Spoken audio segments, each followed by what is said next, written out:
Hello everyone, welcome back to my channel. So guys, आज हम फिर से कंटिन्यू कर रहे हैं क्लास 9th ज्योग्राफी का first chapter India size and location. So guys, पिछली दो वीडियोस में हमने लोकेशन वाला टॉपिक और साइज़ वाला टॉपिक पूरा कवर कर लिया था। आई होप आपको वो अच्छे से समझ आ गया होगा। आप उसको फिर से डिस्क्रिप्शन से लिंक लेकर देख सकते हैं। सो चलिए, आज का जो हमारा टॉपिक है वो बहुत ही इंटरेस्टिंग है, जिसमें हम इंडिया एंड द वर्ल्ड के बारे में पढ़ेंगे। इंडिया और वर्ल्ड के बारे में पढ़ेंगे। सो चलिए स्टार्ट करते हैं। पहले मैं ये बता दूं कि इंडिया एक वर्ल्ड का ही पार्ट है। सो चलिए स्टार्ट करते हैं। कह रहे हैं कि The Indian landmass has a central location between the East and West Asia. Okay, कह रहे हैं जो इंडिया का लैंड मास है, इंडिया जहाँ इंडिया की लैंड बिलोंग करती है वो ईस्ट और वेस्ट के, देखिए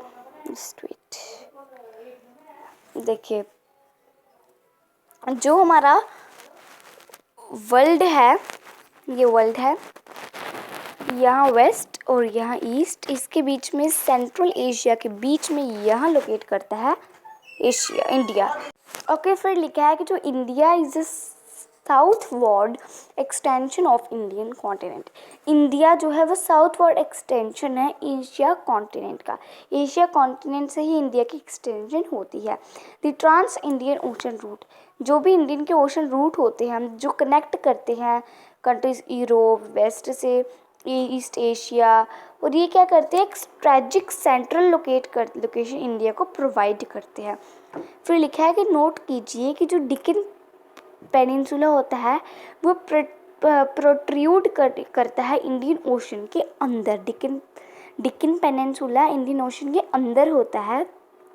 दस वो हेल्प करता है इंडिया को कांटेक्ट करने में वेस्ट एशिया के बिल्कुल पास में। इससे डिकन प्लेट्यू बनने से क्या हमें आसानी हुई है कि हम जो रास्ता कवर करते थे यूरोप जाने के लिए, अभी हम प्लेट्यू के ज़रिए सी रूट से जा सकते हैं, और इसलिए वो क्लोज कांटेक्ट इस्टेब्लिश करने में वेस्ट एशिया के पास इंडिया से हेल्प करता है। फिर लिखा है जो अफ्रीका यूरोप है, जो वेस्टर्न कोस्ट है और जो साउथ ईस्ट के साथ है और ईस्ट एशिया के साथ ईस्टर्न कोस्ट से हैं।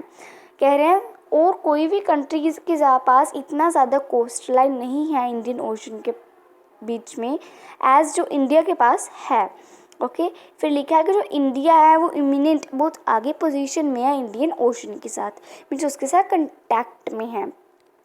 फिर आपको यहाँ एक डिड यू नो भी दिया गया है, और यहाँ डिड यू नो में लिखा है कि सियूज कैनल एक कैनल है, उसके ओपनिंग से 1869 में क्या हुआ था, इंडिया से हम जब यूरोप का डिस्टेंस कवर करते थे उसमें टाइम लगता था, उसको हमने ओपनिंग के दौरान क्या हुआ, हमने 7000 किलोमीटर कवर डिस्टेंस रिड्यूस किया। उससे क्या होता है, जब हम जल्दी अपना रास्ता कवर कर सकते हैं, हम क्योंकि हम सी रूट से जा सकते हैं, ऐसे हमें पूरा घूम कर जाना पड़ता था, राइट।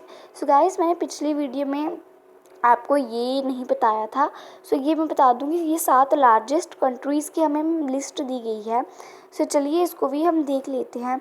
सो इसमें जो फर्स्ट नेम है वो है हमारा रशिया का, फिर हमें दिया गया है Canada, then USA, then China, then Brazil, then Australia, then India. इसको याद रखने की एक गुड अच्छी सी ट्रिक है, और वो ट्रिक क्या है, RSUCBAN,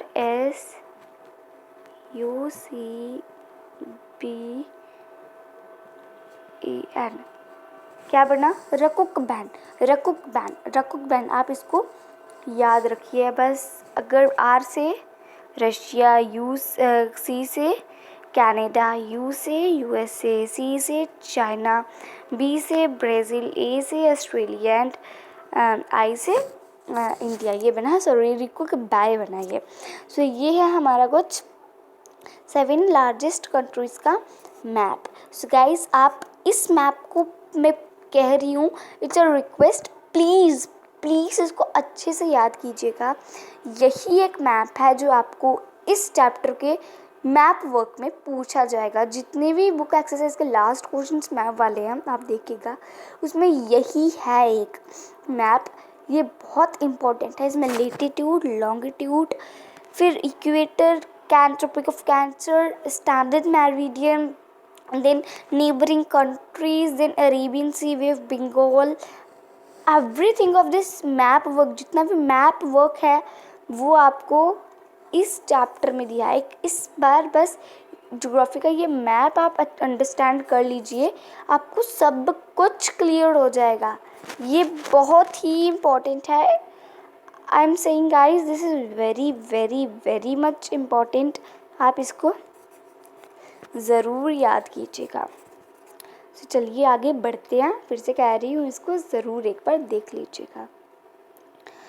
ओके, अभी ये लास्ट टॉपिक है। इस टॉपिक का जो सब टॉपिक ये लास्ट है, इसमें लिखा गया है कि इंडिया के जो कॉन्टैक्ट है वर्ल्ड के साथ वो कंटिन्यू हुए हैं बहुत सालों पहले, लेकिन जो इनके रिलेशनशिप है वो ज़्यादा लैंड रूट के थ्रू थे, क्योंकि जो ओशन सी रूट है वो तो अब भी आए हैं। पहले तो लैंड रूट ही होते थे, इसलिए उनके ज़्यादा कॉन्टैक्ट, ज़्यादा रिलेशनशिप्स लैंड रूट के थ्रू हैं। फिर लिखा है जो वेरियस पास होते हैं माउंटेन्स के नॉर्थ वाली साइड से, वो प्रोवाइड करते हैं पैसेजेस एशियंट ट्रैवलर्स के लिए। वाइल जो ओशन है वो उस टाइम रिस्ट्रिक्टेड था, कुछ लॉन्ग टाइम के दौरान वो रिस्ट्रिक्टेड, वो नहीं मना था ओशन से सी रूट कवर, ओशन से कवर करने का रास्ता, इसलिए वो माउंटेन से, नॉर्थ माउंटेन से आया करते थे। फिर लिखा है ये जो रूट्स है वो कंट्रीब्यूट करते हैं आइडियाज़, वो खाली अपने मीन्स कुछ आप कह सकते हैं कि आप वो सामान ही कंट्रीब्यूट नहीं करते थे, एक्सचेंज नहीं करते थे, वो आइडिया अपने अपने आइडियाज़ वगैरह भी एक्सचेंज करते थे एंशियंट टाइम्स में। फिर लिखा है जैसे उपनिषद हो गए, रामायण, पंचतंत्र और इंडियन और डेसिमल सिस्टम रीच करते थे many part of the world. वो खाली इंडिया को नहीं करते थे, हम उनको कुछ आइडिया प्रोवाइड एक्सचेंज करते थे, वो हमें कुछ आइडियाज़ एक्सचेंज मैटर में देते थे। फिर कह रहे वो स्पाइसेस भी देते थे, मुस्लिम भी देते थे। हमने मुस्लिम पढ़ा हुआ है ना हिस्ट्री के चैप्टर में, वीवर स्मेल्टर आयरन वाला, उसमें हमने मुस्लिम भी पढ़ा है। वो एक फैब्रिक होता है, उसको भी एक्सचेंज करते थे। और भी मर्चेंडाइज इंडिया से टेकन होती थी डिफरेंट कंट्रीज़ के थ्रू। और लिखा है अदर हैंड जो ग्रीक स्कल्पचर होते थे, आर्किटेक्चर स्टाइल्स होते थे, वो हम लेते थे उनसे। और भी ऐसे बहुत सारे एक्सचेंज ऑफर्स हम करते थे। सो गाइस, आज की वीडियो में इतना ही। आई होप आपको आज का जो वेरी इंपॉर्टेंट टॉपिक था, जो था इंडिया इन दी वर्ल्ड, कैसे इंडिया के रिलेशनशिप्स थे वह दूसरे वर्ल्ड के कंट्रीज़ के साथ, आपको अच्छे से समझ आ गया होगा। ये मैप भी इम्पॉर्टेंट है, but the most important map is this, so please go through it और इसको अच्छे से रिवाइज कीजिए। Till then stay home, stay safe, thank you.